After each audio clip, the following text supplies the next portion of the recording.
In 1948, America did something big, bold, and extremely powerful, and we did it for Western Europe. It was called the Marshall Plan. It was our way of helping Europe recover after the war, and we spent about $12 billion, which today would be about $120 billion, and we invested that money into programs to help them recover from the devastation of World War II.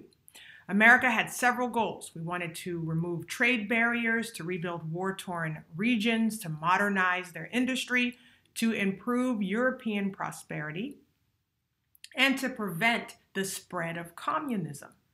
That was something incredible we did. And of course, it wasn't simply a gesture of kindness. We saw great benefit in it for ourselves as a nation. Well, I believe that it's time we do something incredible and long overdue today. It should come from the heart, but it won't be all a selfless gesture because it will benefit us as a nation and in our standing in the world. If we could invest the enormous amounts of money, time, and energy into another nation to help them recover from war, surely we can see fit now to invest in ourselves in the same way, to help Black Americans recover from the war on their equality and their access. Aside from slavery, the wrongs of segregation, which were very visible, African Americans have been suffering under a largely silent attack on their equality, their freedoms, and their rights. It's come in the form of systemic racism in all of our most fundamental institutions, from our banks to our education to our boardrooms. With Western Europe, our goal was to remove trade barriers. Here, we must remove barriers to accessing and participating fully in the American economy. In Europe, we were committed to rebuilding war-torn regions, so we must be committed here to revitalizing Black communities and neighborhoods and halting gentrification.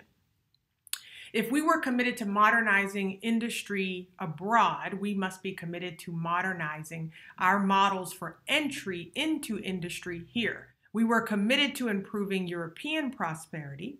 We must commit to improving African American prosperity here. And as we were so dedicated to prevent the spread of communism there, we must be as determined, if not more so, to stopping the continuation of racism here. America prides itself on winning, so it should be a no-brainer now that we want to be the best in the world at offering opportunity for all, access to all, freedom to all. We should pride ourselves now on the elimination of barriers to success for all people.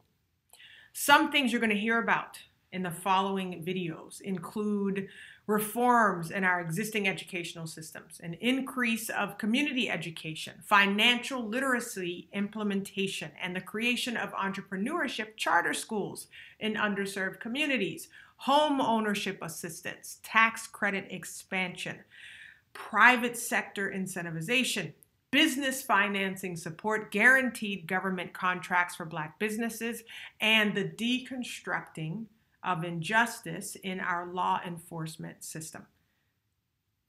Sounds like a lot. These reforms will seem sweeping, but what you have to remember is that these are steps we should have taken a very long time ago.